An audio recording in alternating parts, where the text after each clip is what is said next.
discussing today's topics from an African American perspective. This is Another View. Good afternoon, everyone, and welcome to Another View. I'm Barbara Ham-Lee. Before we start today's show, let me tell you about two very special things happening in our community that I think you will be interested in. For veterans, over at Old Dominion University, it is the Spring 2016 Veterans Workshop being facilitated by the ODU Writers in Community.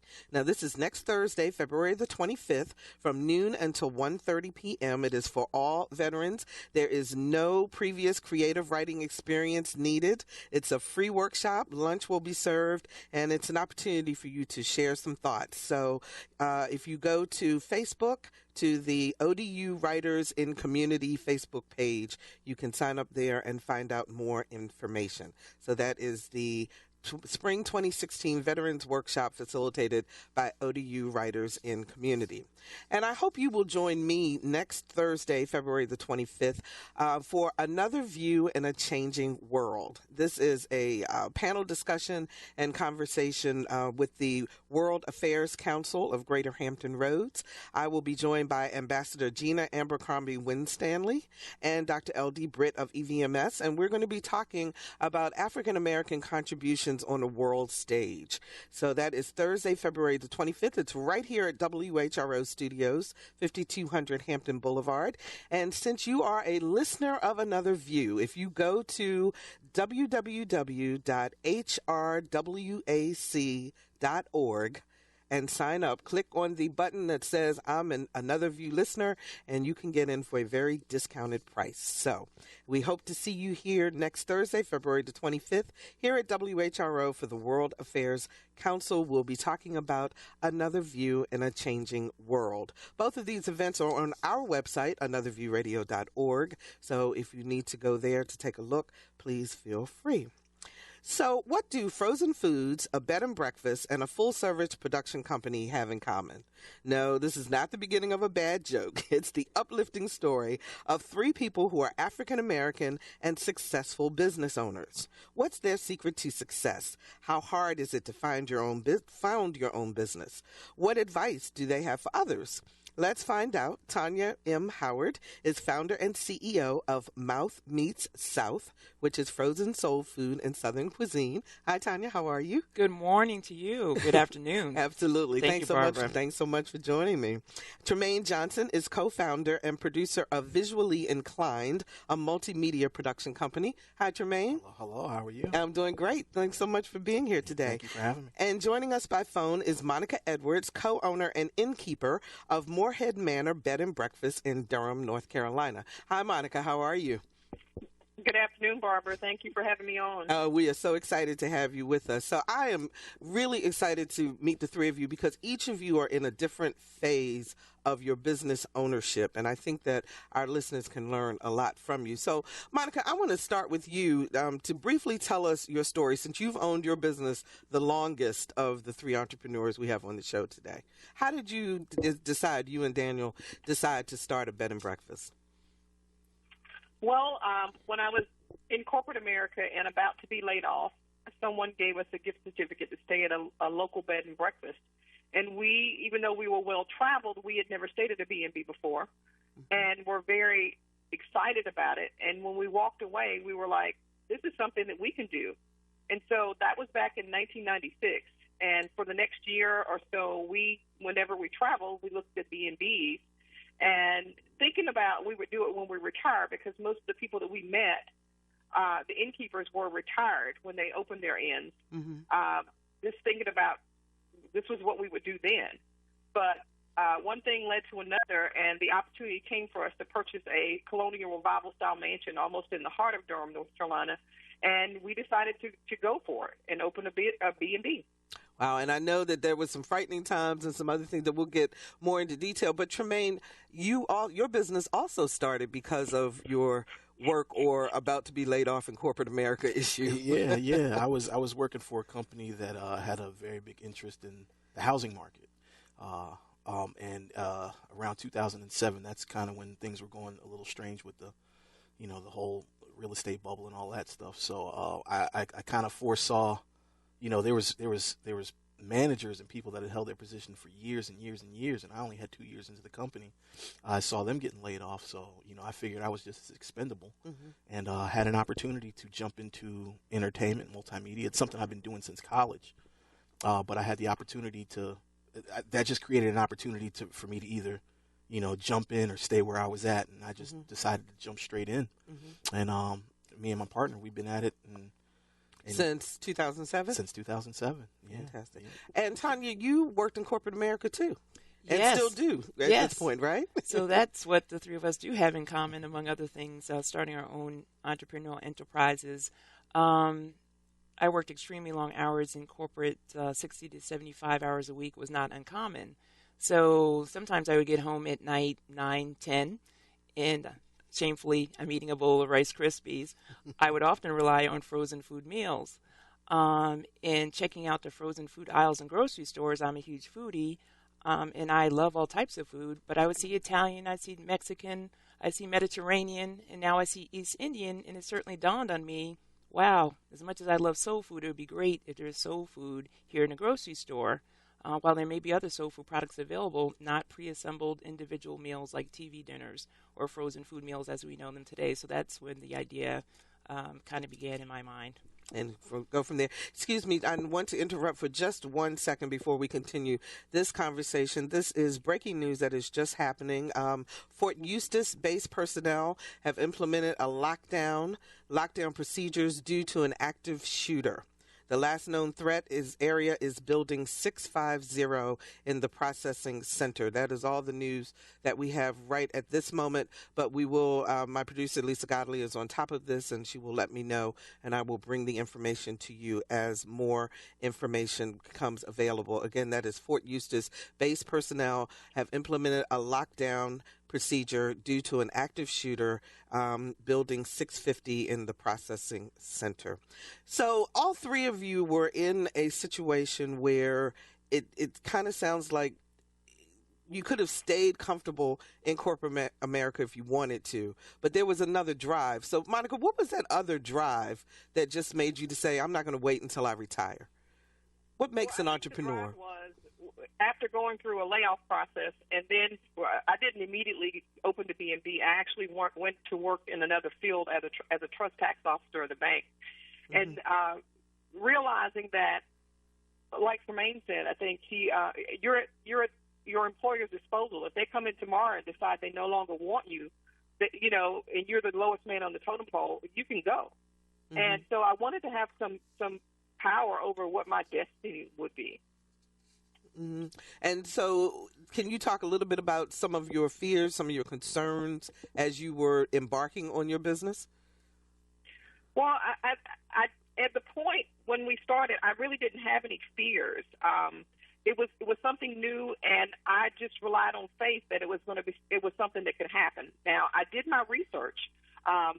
Given the fact that in 1997 there were over 30,000 bed and breakfasts and inns in the United States, and less than 1% of them were owned by African Americans. That truly, we stepped out on faith and understanding that we were going to be an anomaly in this business, but we didn't want to do anything we didn't want to open a daycare or something that was typical African American that in most people's eyes. My husband and I both enjoyed hospitality, and we planned events, and we had always had people staying in our homes.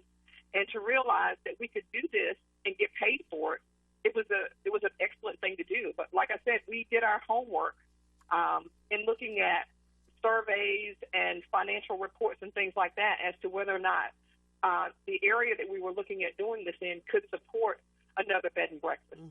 And Tremayne, did you do your homework also? I mean, let me tell some folks who some of your clients are, because since 2007, which is not a long time, Nike, CMF Global, Crossover, Atlantic Records, Cinematic Music Group, Deep Ten, MTV, DJ Jazzy Jeff, Esther Dean, Universal Music Group, it goes on and on. So what did you think about as you and your partner started the business?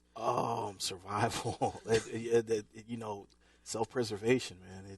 It's something else. I think it was hard. Monica said she was able to do her homework. In the area that we're in, entertainment is not really it's not really it doesn't have a presence, for the type of work that we do.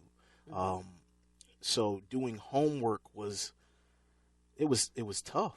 It was really instinct. It was a lot of instinct, getting our hands dirty, making investments in ourselves, and trying. Describe for people exactly what you do for these companies. Okay. We do a lot of entertainment and promotional work. So, music videos is a good revenue stream for us. We also do a lot of commercial work. And then, on like more of the local sector, we do weddings, things of that nature. So, that's what we do. We kind of provide these visual marketing campaigns that fit into, a company's marketing strategy for a particular product or for a particular artist or person or things of that nature. Yeah. So, Tanya, Mouth Me South is brand new. I mean, you're still in the planning and marketing stages. Is that correct? We call it pre-revenue. It hasn't been introduced to the market yet, and I'm working with a co-packer to help bring it to the market. As Tremayne and Monica have mentioned, Monica and I specifically, lots of homework. I don't have a food and beverage industry background. However, I do have an undergraduate degree in print journalism, former reporter for Associated Press, and worked in corporate as a corporate affairs professional for many years with Fortune 20 companies. So I know business operations, I know monetizing products, and I certainly didn't feel daunted by the fact that I would be new to this. I think being a very successful entrepreneur is identifying where there's a need. There's a void in the marketplace. I'm very excited about it. And I think there are other people that match my demographic who say, why don't we do this before? So I was like, well, let's go for it. And certainly it is a journey. There's a lot there. You have your very successful days and weeks, and other days I get lots of no's, just in terms of approaching people for perhaps potential investment or to be the co-packing partner, et cetera. But you keep going, and it's been very favorable. Speaking of the dollars, because all of you needed to find some startup money and so forth, what was that like for you, Tanya? And was that a deterrent, or just made you even more determined to move forward? It continues to make me very determined. I'm still seeking capital. But in a conversation, Barbara, that you and I had before, I think it's important to have a lot of skin in the game. I have a lot of skin in the game, my own personal savings, and drawing from different accounts, because I think it's important to track more capital in interest and attraction to be able to demonstrate that you have confidence in what you're doing by having your own money in there and having all your resources behind it, and I do. What about you, Monica? Well, I the same with me as far as listening to Tanya. You have to have skin in the game. I get approached a lot of times by aspiring innkeepers, and one of the first questions they ask is, are there not grants out there to start a bed and breakfast? And I'm like, no. I said, you just can't walk out there and start a business without any personal stamp of approval. You have to have your own backing, because a bank is not going to, or any other financial or investor is not going to give you any money to start a business, especially if you have no experience in the area that you're trying to go into. We were fortunate that in opening a bed and breakfast, we had to have a piece of real estate. So the bulk of the package that we presented to the SBA for our loan was for the real estate, and so it could be secured by the real estate. But we did have to come out of pocket with another probably 40% of the total package in order to show that we were liable. We could be held liable if we decide to walk away with it. And I think the other thing that is very important, and people laugh about this, is that the bed and breakfast is also our home. So if we don't do well as a business, we don't have a home. Amen. And I'm That's not motivation. trying to be homeless in this market today. 440-2665 or 1-800-940-2240 are the numbers to call. What questions do you have for our entrepreneurs? They are out there. They are making it on a day-to-day basis. I'm sure they've got some great advice for you. 440-2665 or 1-800-940-2240. So I want to ask each of you, what are the three musts that all successful entrepreneurs have to have? Tremayne, let me start with you. Oh, put me on the spot. Yes, I am. I was hoping I could copy somebody else's answer. For me, the biggest thing is, one, you got to understand the why you're doing it. I think when people understand why you're doing it, they can connect to you a little bit better. So you have to have a purpose. That would be my number one. Beyond just I want to make money? Yeah, actually, I think money. I think if you're good and you're passionate about what you do, money's just a byproduct, right? So if you're going into it for money, obviously that's an external motivation for all of us. We all have to live, but more importantly is why you're doing it. I like to believe that I have a reason for doing what I do. And then number two for me would be a mentor, and that's something I've yet to find, to be honest. So it's funny. It's number two on my list, but I haven't really found someone that to find someone who I guess who's already put in the groundwork in a particular industry that you're in, or that you're somewhere that's remotely close to it, that you're able to draw inspiration from, ask questions to, advice from. I think that's important too. All you other business owners out there, he's looking for a mentor. Yeah, I'm definitely pay attention, absolutely. And what would be the third thing? Man, those are your two times. A will. I think a will. You have to have tough skin, because every day is not going to be a successful day. Every month is not going to be a successful month, and every year is not going to be a successful year. Mm-hmm. So if you're quick to give up, that's there's no room for that in being an entrepreneur. Monica, what are the three musts that all successful entrepreneurs have to have? I would say passion for what you do, number mm-hmm. one.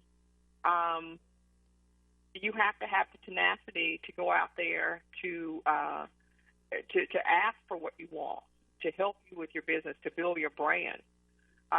Number two, I basically would say, as Tremayne said, a mentor. If not a mentor, membership in a trade association so that you can actually talk and network with people who are already doing what you're doing. Even though you may not do it the same way they're doing it, at least you have a footprint and have an idea of how to go about it. And the third, I would say, is hard work. It's a pipe dream to have your own business, but it requires lots of discipline and lots of hard work. Okay, Tanya, you want to throw your three in? Sure. I think my three might have already been taken, but I'll just amplify. Passion is critical, maybe top of list, because you will have your long days. If you don't have passion for what you're doing to get you through those long days, the no's, the setbacks, then you're not going to make it. Mm-hmm. And a lot of people give up too easily, perhaps. And the leaders and those that end up being successful, they stick in the game. So you definitely have to be very determined and tenacious as well. One thing that I will add to the mix is that I think it's very important to have a good support system of like-minded entrepreneurs who get it, because not everybody understands why you would take on such a great risk. You could have had that safe job over there. You could get that check every 2 weeks. Why are you doing what you're doing, girl? I don't get it. You bring up a really good point, because also is support from family and friends a critical ingredient in that also? It is. For example, I'm married, and we have to have a mutual understanding, and I'm accountable to my husband, and he to me.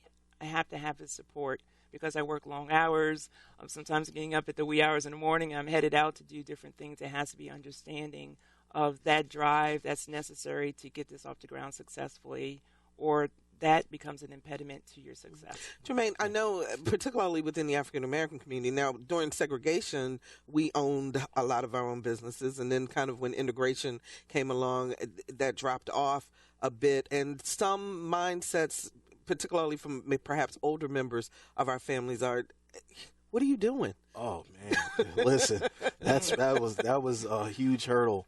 That was a huge hurdle. And I think a lot of those questions come from them not wanting to see you not succeed in something that's completely mythological to them. With what I do, it's a little bit less tangible of a product. It's more of an idea. It's more of a culture that I'm going for. Those questions, they were abundant early on, but what started happening is with anything, when you're steadfast with the reason why you're doing anything, and you're just consistent. What happened for me is, it was a big question with my mother, but she started seeing what I was doing on television, and everybody understands TV. And after that, there was no more questions. It was all support from then. Mm-hmm. Yeah. Mm-hmm. So, what separates an African American business from other businesses, Monica? Or is there anything that separates it? I really don't think truthfully, I don't think there's any different. I think that some of the obstacles that you may encounter as an African-American business owner are unique to you because you are an African-American business owner. Okay, so can you expand on that a little bit? Well, I am the president of a state bed and breakfast association, and one of the things that I have to remind my colleagues of is that because when a person contacts me to stay at my bed and breakfast, they don't know whether I'm black, white, purple, or green. Mm-hmm. But over the course of the 18 years that we've been open, I've actually had people to come in and be very uncomfortable because they've never been in a black person's home before, let alone a business. And they're looking all around me and wanting to know where's the owner. And I said, well, I am the owner. Well, how was this house in your family? How did you get this? So it's astonishing to me. I'm sure that none of my colleagues have ever had that. And I asked them, have you ever had that occurrence? And they tell me no. Mm-hmm. So these are other bed and breakfast owners who may not be African American, and they don't have that same question. Exactly. They don't have that same question answered. Well, no, they've never been asked that question. They've never had people to refuse to stay with them because they were non-African American. How did you handle that situation? Well, when it first happened, it really hurt my feelings. Mm-hmm. But as I have grown in the business, it hasn't happened lately. But when a person tells me that, my decor is not as colonial American as they had expected it to be, well, you went to my website and you saw the pictures, which I think are very indicative of what we have to offer. I'm sorry. Well, let me refer you to another bed and breakfast. That's real. And Tanya, you're talking about packaging soul food and Southern cuisine in the frozen food aisle. Do you think you may get some of that same type of questioning, maybe on a little bit different scale than what Monica has experienced? Absolutely. And what Monica just expressed is real. Yes, I'm still in a process of making certain decisions, labeling the food soul food. That's what it is. I've been encouraged by certain advisors to, quote unquote, soften that and make it more broad, perhaps to say Southern cuisine or nouveau Southern cuisine or something, because soul food would be indicative of, African American culture and tradition. So the idea that some may feel alienated or something because this is a black product, and am I restricting the type of response I may get if it's targeted to African Americans rather than a broader, where I say soul food, as we know it, is not only of interest and appeal to African Americans, but white Southerners and foodies and people who just enjoy food. Mm-hmm. So I guess the question for both of you and also for you, Tremayne, then is, at some point, do you have to think more globally, or do you fight for, your right to say soul food? What's your thought on that? Well, it's my product, so I've labeled it as I have. I'm all over social media. I have a website, mouthmeatsouth.com. Check it out. And clearly I say microwavable frozen soul food meals. Soul food meals is there repeatedly. I also say inspired by Southern cuisine, but I was very convicted in saying that it is soul food because that's what it is. Mm-hmm. Though others may think otherwise. And Monica, you don't market Morehead Manor as a black bed and breakfast. You just market it as a bed and breakfast, correct? I market it as a bed and breakfast, but we are also members of the African American Association of Innkeepers International, which is basically a website that promotes African American owned inns of color. Mm-hmm. And I tell people all the time, I said, there are people who, we always talk about spending our money in our community with our people, like most other cultures do. And unless you have a network so that African American people who want to come to African American owned bed and breakfasts, they won't find us if we're not listed there. Got you. I see. If you're just joining us, we're talking about African American entrepreneurship with Tanya Howard of Mouth Meets South Cuisine, Tremayne Johnson with Visually Inclined Productions, and Monica Edwards with Morehead Manor Bed and Breakfast. The number to call to join our conversation, 440-2665 or 1-800-940-2245. 440. Before we take a call, Tremayne, has race played any role in terms of your company being selected? You know, if it has, I wasn't aware of it. I would say that, but I don't think I deal with that as much as I deal with generational. You know, and I'll explain to you. Like, we're a young company. I mean, you know, the guys within the group, you know, we're in our late 20s, early 20s, late 20s. And I'm close to being the oldest in my mid 30s. You know what I mean? So you're an old dude. Yeah, I'm like the old head, one of the old heads of the group.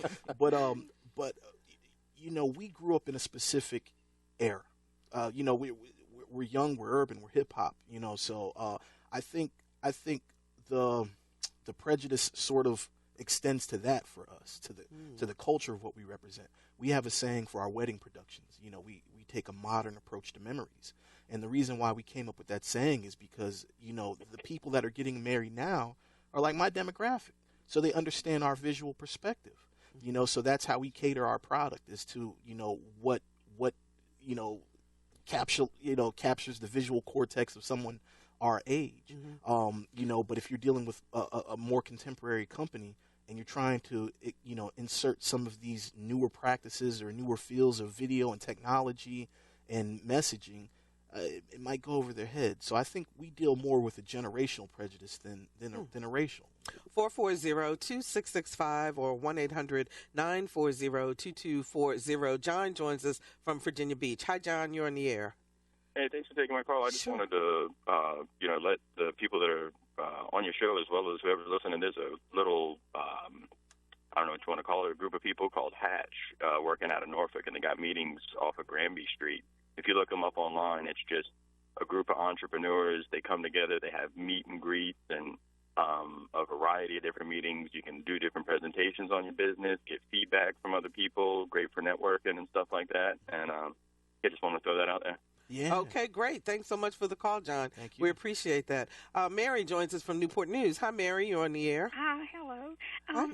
I wanted to ask your group if they are familiar with any entrepreneur, I would say an exchange where people who do artwork and crafts can join up with other people that maybe do computer and the business side, along with someone that does marketing, and that they can form a group and everybody serve the other one, because I know there's a lot of us who do the artwork and handicraft, that if we were to spend our time doing the computer part, which none of us are good at, or the marketing, we would not have time to make our products. And on the other side, there are a lot of people who do the computer and the business and the marketing side that are not artistic, and they need a product to promote. But we just don't seem to be able to find any group that we can link up with. Monica, let me have you answer that, because I believe you're a part of an exchange that does exactly that, aren't you? Well, I'm a part of a bartering group, which is probably a whole nother show for you. But what it does is it allows you to barter your services for other services for people that are in the group.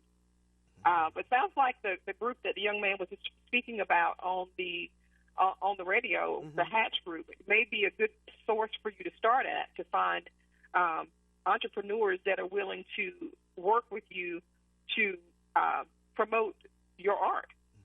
Okay, Mary, did you hear that?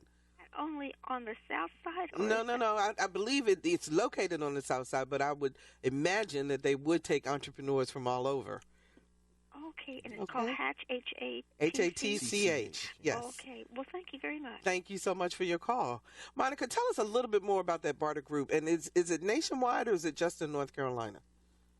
Well, there are national groups out there, and pretty much what you do is you sign up with the group, and you have access to all of the members that are within the group. And all the members that are in the group are actually small to larger business owners who you just barter back and forth. Okay. The company is normally, they have an administrative office there that keeps count of when someone comes and uses your product versus when you use someone else's product. So it's kind of like a open credit type thing, and they, at the end of the year, they send you the necessary tax information that you would need to properly file your income taxes based on what you've been bartered. Based on what you bartered. Okay. 440-2665 or 1-800-940-2240. Judy joins us from Virginia Beach. Hi, Judy. You're on the air. Yes, hello, good afternoon. Hi. I'm calling to chime in on the part where you asked the question of whether or not they should soften their, particularly for the woman who has the frozen food, soul food, and also the bed and breakfast, should they soften their names to fit into a particular market? And I just wanted to say that I don't believe that companies should compromise themselves, their names, and what they stand for, simply because if homework was done, then I believe that a large part of the consumers are African American. So we shouldn't wait until we're recognized. We shouldn't wait until we're recognized for someone to come in and then buy your concept who's not of the same culture. I'm not a militant or anything like that, but I'm just tired of hearing that we have to compromise our look, what makes us, and then we turn around and we read consumer magazines and find out that we're the biggest consumers, and nothing really would be consumed to the large amount without our community who always recognize a niche first. Okay. Thanks so much, Judy, for the call. Tanya, you want to respond? I appreciate what she has to say. There's lots of opinions and a lot of emotion on this issue. I've done market research and I've spoken to many. I just think it's important to pay homage to this food that is found in our African American history, and I want to honor that. Okay. Let's see if we can get another call in. Mark joins us from Norfolk. Hi, Mark. You're on the air. Hey, good afternoon. Hi. I just wanted to chime in and say that, that Hampton Roads up to Richmond is kind of unique unto itself with the black entrepreneur. I've been entrepreneuring since 1987, and I can dare tell you that a lot of my co-entrepreneur friends have found it very, very, very difficult to navigate the banking system here to get the appropriate funding and the cash flow opportunities that are needed really to advance your causes. That's part one. And then number two, in this same region, the problem is that until you've been an entrepreneur and you know how critical it is when you make a decision to patronize your community and how critical it is to keep that dollar circulating multiple times before it leaves your community, if you don't know what that feels like to lose portions and pockets of that patronage, you don't really understand how critical it is. And so in this area, I just think that we need more of an awakening from a conscious standpoint. We used to have it in segregation, but when desegregation came along, we lost it all. Okay, Mark. Let me let the panelists respond because they're not going to be with us much longer, and I want to get a couple more calls in. But thanks so much for your call. I saw you nodding, Tremayne, when Mark was talking about the banking and financing. Yeah. Well, I can't say that I've had any personal experience with that because we do a lot of self-financing, But I totally understand what he's saying. Mm-hmm. I think that. I would imagine that there is a lot of bureaucracy or politics when it comes to the financing portion of things, and I think that's just a big hurdle that's hard for African American businesses to navigate is the financial portion. Okay, Jill joins us from Newport News. Hi, Jill. You're on the air. Hello, Jill. Are you there?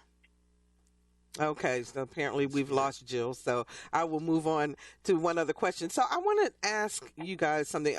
Monica, according to NerdWallet, there are top 10 cities that are very favorable to African-American business, and Durham is one of them. What are they doing to make a difference? And by the way, our area is number 11, so we just missed it. But what's going on in Durham that makes it so friendly to African-American business? Well, I think one of the things is Durham has always been very progressive as far as race relations is concerned. With us having lots of tech stuff here, we have a Google hub, we have the American Underground hub, which basically is an incubator for startups and things like that. So, and people are recognizing around the country that this is a hotbed. So a lot of money is coming into the area, and the African American entrepreneurs here are latching onto it. We have the North Carolina Institute for Minority and Economic Development here, SCORE is here, the Small Business and Technology Development Corporation is here, and they're always willing to help you. I understand, like the gentleman that called in talked about putting money back into into your investing in your people. Until you're an African American entrepreneur, most people don't understand that, because we have to get past the stereotypes that, you know, everybody wants to hook up. You have one of the things I tell my friends, in order for me to thrive, I have to charge something. Otherwise, I won't be here. And you know, what I don't understand, and I think some of the other people on the panel can also attest to this as well, is that when people come to you, when some of our brothers and sisters come to us, they want the hookup price, but yet they'll go to the Sheraton or some name brand company, and they will pay whatever Mr. John says pay. Sure. But yet they want me to dumb down my pricing or my services so that they can say that they had an event here at the end. So that's something that's very, very important. Go ahead, Tanya. Yeah, I'm going to be looking for a hookup from Tremayne in a minute. So it's coming, you know, the cousin hookup. That's called barter. That's called barter. Okay, barter is how I'm going to spin that. But I do think it's important to say, to further what Monica is saying is so true. I've been in so many conversations where folks within our community point to other ethnic groups that may be American people of color, but they may be immigrants who come here and do well. And it kind of put them down, and how were they given favor, and how were they given those resources to do? But we have to support our own. And that means, you know, don't look for the hookup. Go and patronize your sister who owns the bed and breakfast, and support your brother and pay full price for his services, his value, his expertise, because that's what he deserves, and that's going to help him with his success. All right, we've got about 4 minutes left in this segment. I want each of you to answer this question. I want you to fill in the blank. If I started my business today, knowing what I know now, I would do less of blank and more of blank. All right, Monica, I'm going to start with you. If I started my business today, knowing what I know now, I would do less of what and more of what? Oh, my. I don't know where that would come from. I would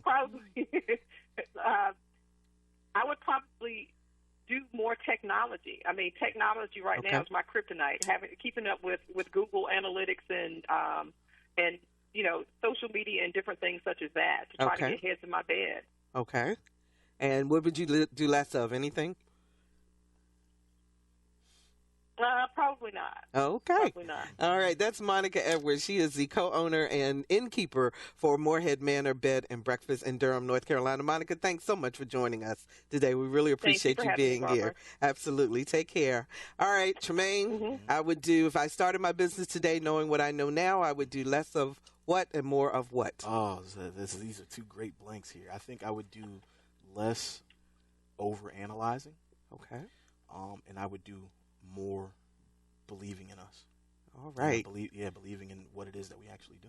Fantastic. That is Tremayne Johnson, co-founder and producer of Visually Inclined. Thanks so much for joining us. I appreciate it. And Tanya, you got the last one. I started my business today knowing what I know now. I do less of what and more of what?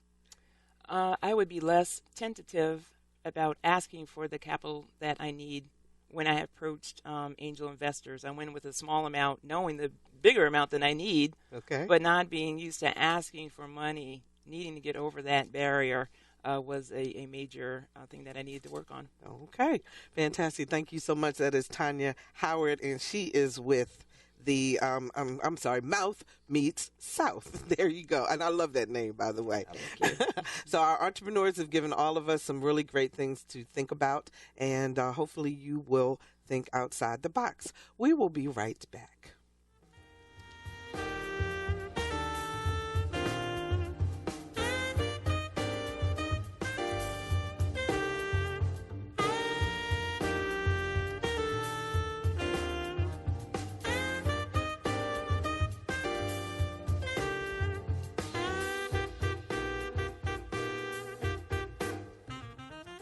This is from Jae Sinnett's blog on his website, jaesinnett.com. Quote, "It was necessary because that was the only choice I gave myself, finding my way to do it, sink or swim. I realized I would limit my opportunities, so I got that steady job, which enabled me to do what I wanted artistically and survive. That's fine with me, too. I've managed to stay afloat all these years playing my music. Granted, with the help of a job I love, but for me, it's all artistically connected.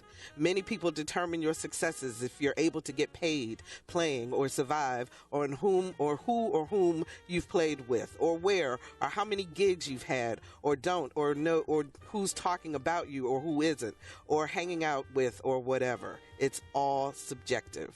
Jae was talking about his choices when it comes to his music. He's with us today to talk about his 14th body of work, 0 to 60. Welcome to another View, Jae. What did I walk into here? I said that. Yeah. You said all of that. Absolutely, you did. Thanks, and Barbara, since for we having were me. talking about entrepreneurship, and you've been an entrepreneur for many, many years. Yeah, thanks for having me. It's good to be back here again. And we were just listening to Hands Up? Hans Up. Hands Up, pardon me. Well, Hans is the bass player, Hans Glavishnik from Austria. And so I thought, play on the title, Hans Up, right? Incredible musician, though, really. What is Remarkable. special about 0 to 60, and what makes it different? Simply, I think the maturity in my writing is evident on this record. I also, being a drummer, and I think most drummers are just a little bit insecure about melodic writing, or melodic interpretation, because we don't deal with the piano or melodic like a guitar or horn. We play a rhythm instrument. So when we think of ourselves as a composer, we're actually in a realm where we're working in that we don't on the bandstand. I don't know if this makes any sense. So when I'm writing melodies. Right. But when I'm playing on the bandstand, I'm not playing the melodies. So you have to really drummers have to really put a lot of time and focus into really learning how to construct better and more memorable melodic structures, melodies. Mm-hmm. So I put a lot of time over the past, several years in just wanting to write better melodies. And I love it when I hear people say, when they hear the music for the first time, wow, it doesn't sound like a drummer wrote this song, Because it's not drum solo serenade. Right. So, melody and harmony, those things are equally as important to me as rhythm. Mm-hmm.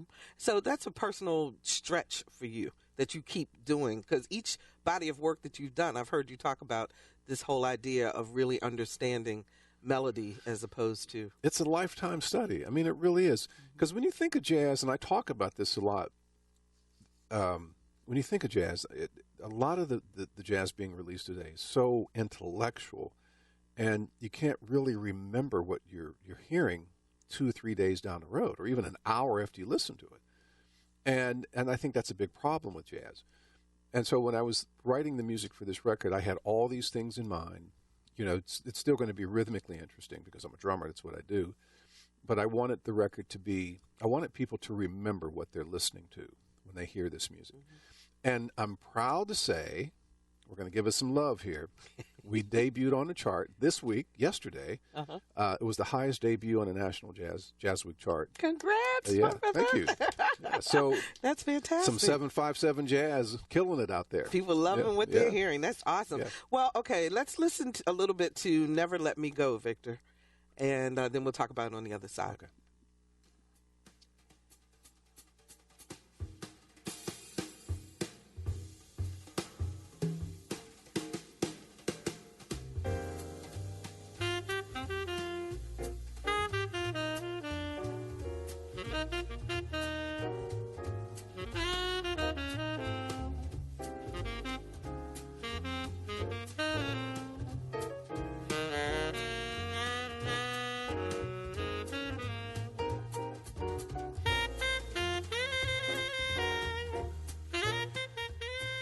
All right, Jay, tell me a little bit about this song. I like that. Never Let Me Go it's an older standard, and it's the only standard on the record. Mm-hmm. It's a song I love. Melody. It's one of those memorable, beautiful melodies. And to hear Ralph play this, Ralph Bowen, the tenor saxophone, is his tone, his intonation, his pacing, his phrasing, all these things are just evident of a master saxophone. Ralph is one of the best saxophonists playing today. I'd put him in the top 3 or 4 tenor saxophone is Wow. playing today. That's awesome. Who else is in the band? Tell us about who's playing with you. Well, I mentioned Hans Glavishnik is playing bass. Hans is usually heard with a lot of the great Latin players like Miguel Zenon and host of others. He's worked with Chick Corea for a while and many other great artists. I always say the best friend of a drummer is a great bass player and the worst enemy is a bad one. But Hans is an exceptional musician. And my longtime friend, pianist Alan Farnham, who I've been playing with almost 25 years, is playing piano. And his piano playing on this record is simply magnificent. How long have you guys been in the studio? How long did it take to put it together? Jazz, we go in. We're not like rock or R&B people that spend a year or 2 years recording a record. We go in 2 days, man. That's it. It's like engineers looks at it, you're finished. Yeah, nothing else we can do with that. That's it. But it's about following your intuition. And I think a lot of musicians, the studio is probably the most challenging situation for a recording artist. It just plays tricks with you. Your head, your head starts to become your worst enemy. And so many musicians go into the studio, and you end up in this constant cat and mouse game with yourself, like this perpetual one-upsmanship. We could do this better, or this is not right, And before you know it, at $125 an hour, sometimes you got to make a decision, right? I've gotten a lot better. When the first question you asked me about this record, I've gotten a lot better at answering the questions I have in my head about the music. Like when I record a record, early on my early records, I had if I would have done this, that could have been better there after it's already released. And so I wanted to make sure I eliminated those questions. I have no questions with this record now that it's finished. I can listen to it and say, we've achieved our objective, and I got to everything I wanted to get to. Okay, let's listen to Whispering Souls. Victor, you got that one?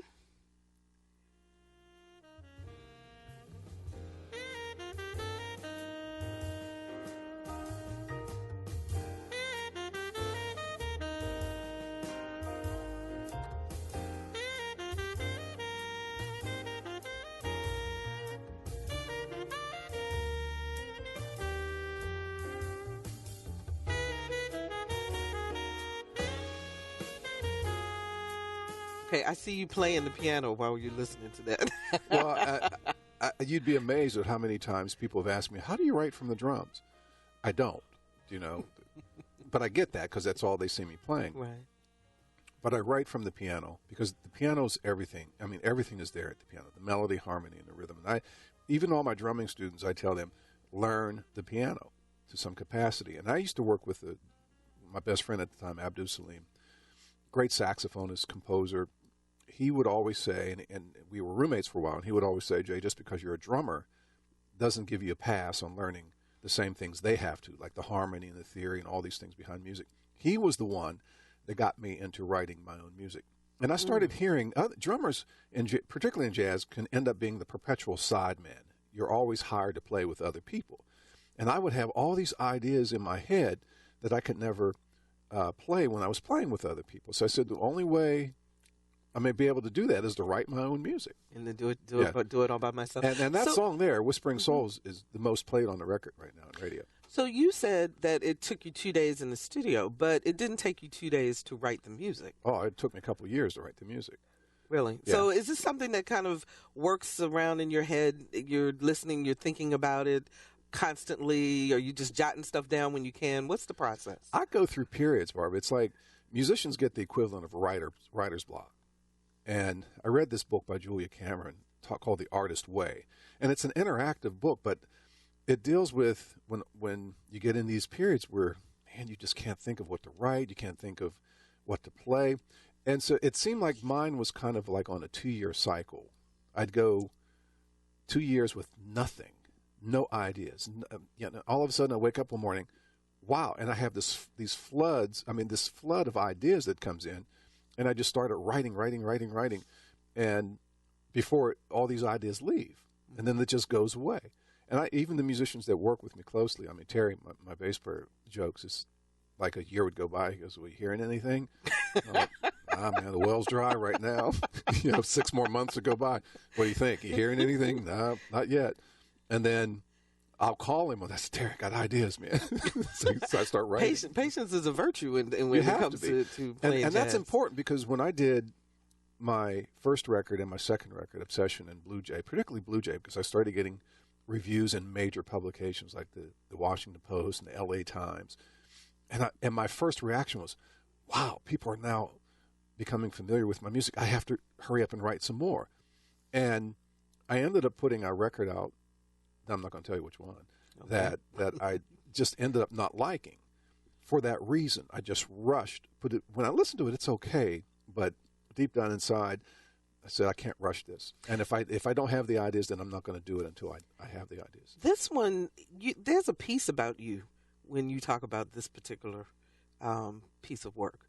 There's different, because you and I have had several conversations on the radio about different song albums that you've come out with and so forth. But I feel a different vibe from you this time in terms of, I don't know, a piece, a proudness, but not haughty, but a, I really like this one. Well, I think you asked me this, and other people have asked me this, and I was quoted by the Daily Press. I was quoted as saying, I quit. I'm not going to do this anymore. Yeah.